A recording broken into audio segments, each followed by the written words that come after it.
My name is Jason Benet. Today we have a very special guest. I wanted to be different. I wanted to be something more than just a gross out horror film. It was required by your contract that you had to deliver nudity and violence. Wow, that really looks gross. Like, it's real. We were actually in the cave, so there weren't any crocodiles there. The water was freezing. We didn't actually swim in them. You know, I was scared, but I really liked the rush of it. I'm a huge Dario Argento fan. I would happily have a giallo night. The Thing and The Stuff. It sounds like I'm just saying gibberish, but those are names of movies. The horror genre always evolves into something you're not expecting. Why are we going here if everyone's died in this house? I was actually scared as we were running through it. Most of these guys who play really horrible characters are such sweet guys. Part of this ongoing cult. Anytime there's something spooky to be seen or heard or read, I'm there. Horror has always felt like home to me. Benet's Bloody Bits. Welcome to Triple B. My name is Jason Benet. The first time I heard the name Clive Barker, I'm going back many years to 1987 when I saw House 2, the second story in theaters. Yes, I'm one of a handful of people that went and saw that in the movies. It was from New World Pictures. And so, of course, they're showing trailers before the film of some of their coming attractions. And I remember it like it was yesterday. You could see, something was different about this trailer. And it starts off with a quote. "I have seen the future of horror." And his name is Clive Barker. And then Stephen King's quote. So that's really the best endorsement you can get. But I'm kind of shrugging it off like, come on now. That's just hyperbolic statements. And then the imagery, this character with pins in his face and the sadomasochistic nature of everything, the leather, the bondage, the domination. This is not anything I've ever seen in a horror film before. And it's the trailer for Hellraiser, Clive Barker's film debut, his directorial debut. He'd been writing books for years. I had never heard of him. He was stationed over in England. But this was his tour de force, his entrance to cinematic, theatrical experience. And really, it took everybody by surprise. Was a hit. And nothing ever looks like it. I mean, maybe except for Italian horror, but this is something different. You could see that Clive was bringing his lifestyle into, film. Whether it made you uncomfortable or not, this is what you're going to get. The filleting of the hooks, and it just was something different. And of course, what came out of Hellraiser was a horror icon for the late 80s. And Pinhead, played by Doug Bradley, the whole Cenobites. Ashley Lawrence is an amazing final girl. The sequel, I actually find better. I do love the original, but the Tony Randall's follow-up explores things more, opens that Pandora's box, and we go deeper into hell and its landscape. And so Clive Barker's, he's feeling good. He's got this hit on his hand. Obviously, there's a bunch of sequels, and there's a remake in the Hellraiser series. But his next film after that is Nightbreed, which really wasn't properly distributed and marketed by the studio, Morgan Creek. If you look at the original theatrical poster, it apes the artwork for Bad Dreams. It doesn't really sell the film for the monster mash that it is. The ending is different as well. The theatrical ending is, I think it's okay. There's nothing wrong with it. It's not Clive Barker's original vision. Eventually, Scream Factory did put it out on disc with the original ending, and I do like that one better. But I've always championed Nightbreed. I've always enjoyed it. It seems to have two evenly divided camps when it comes to the film. Either love it or hate it. Unfortunately, it didn't make waves at the box office or with critics. But I think over the years, it's come around. People enjoy it and realize that, maybe in 1990, that crowd didn't get what Clive was going for. But I stand by that Nightbreed is probably his best film that he's directed. I did enjoy 1995's Lord of Illusions with Scott Bakula. That's like a cultish film. Really, Clive embracing the whole his what he thinks about cults and how people will follow somebody down a road. Politically, you could say that really isn't much of a stretch. I mean, cults in the United States have always been something that's been way too prominent. And I think Clive Barker is ahead of the curve and was really speaking about things beyond just a horror film. MGM put it out in theaters in August of '95. And again, it did okay. I don't think Clive has ever really had a big box office hit. I think Hellraiser, because of its budget and how well it did on home video, that was the really only true moneymaker.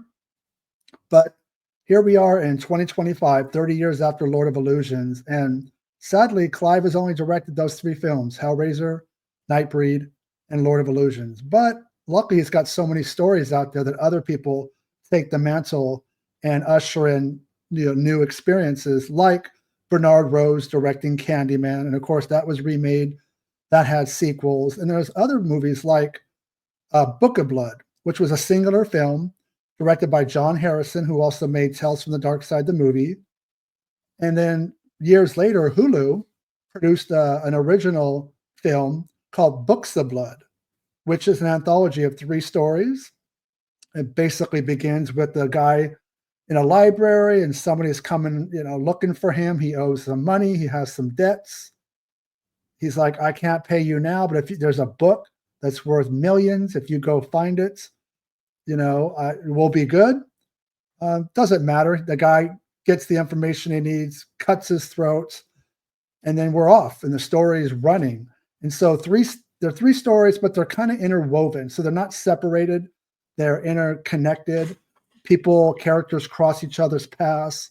So this guy leads into a young girl who lives at home with her family, but she's got symptoms where everything noise-wise bothers her. People chewing, gnawing at their food, drinking, slurping, and just she can't stand it. And she's really not loving home life. She steals some money from her family, goes out on the road, and if somebody's following her on the bus and she's not sure who it is, so she takes a detour, stays at a bed and breakfast, and comes across this elderly couple. And there's just something weird about them, something off. So again, she hears everything. So she's in the bedroom. The walls are making noises and the bugs come out. And she's like, what the hell is going on? The couple, or, kind of just explaining it. That's not a big deal. This is normal for the house. But come to find out, there's bodies, dead, alive, inside these walls. She's trying to figure out, whoa, how do I get out of here? They want to keep her there because they have nefarious reasons. And she gets out. She gets inside of a car. Car has the couple throws a body in there. They're trying to remove somebody. She ends up going, the car ends up crashing. You think she's dead. And then we jump forward to, there's a university teacher who debunks people with, making up stuff and, they're scam artists. And she comes across a young guy who claims he could speak, through the dead through him. And he puts on this show, and she puts him in a room with her students, and they're watching him, and lights go out, room goes dark. His body has all these markings on it, and you think it's the real deal. Come to find out, he truly is, just pulling one on her, pulling her feet from underneath her. She's not happy about this. They become a couple. They become a team, and they're trying to, make money off what they're doing. But the dead don't like to be mocked and to be tricked like that. So they basically call to her, like, bring him to us. We will deal with him. And they do, in true Clive Barker fashion. He's completely naked. He thinks, okay, then nothing's going to happen because this is not real. We know we've just been making this up all along. Then the dead speak through his body, start ripping away, writing on his head to toe. There's just carvings etched into his flesh.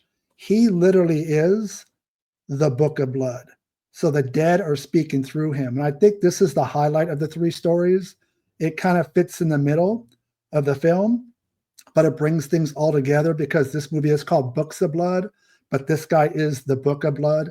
And I think that's really what gives it its strength. And then we got to the 3rd story. We kind of go back to the hitman again.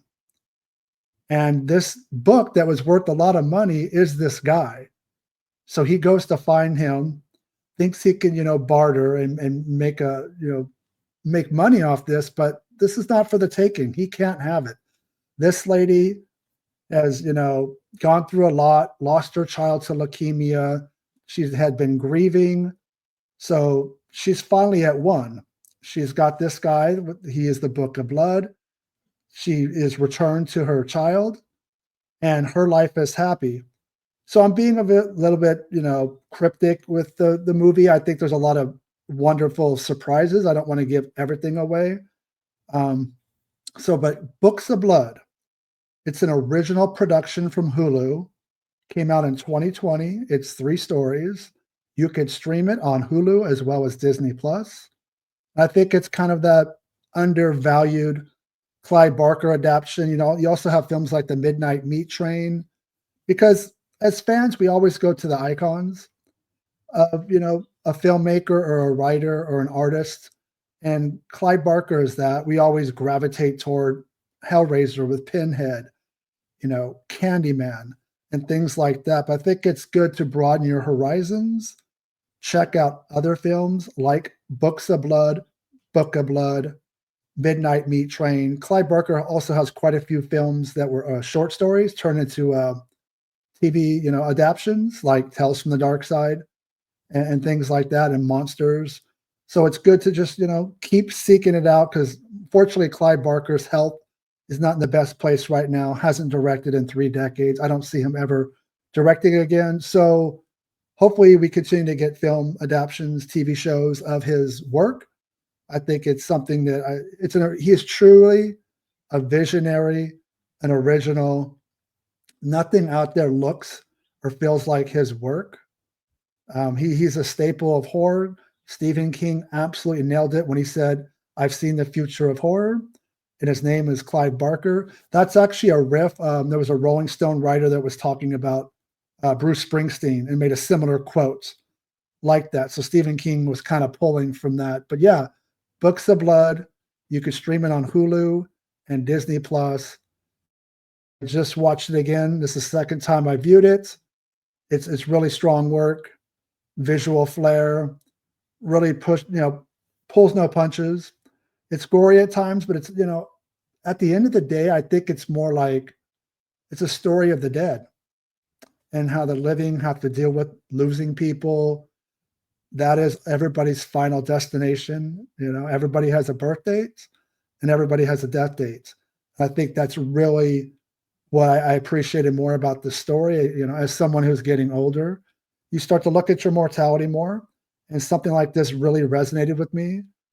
But thank you guys for going down this road with Clive Barker's Books of Blood. Thank you guys for watching. Stay scared and talk to you soon.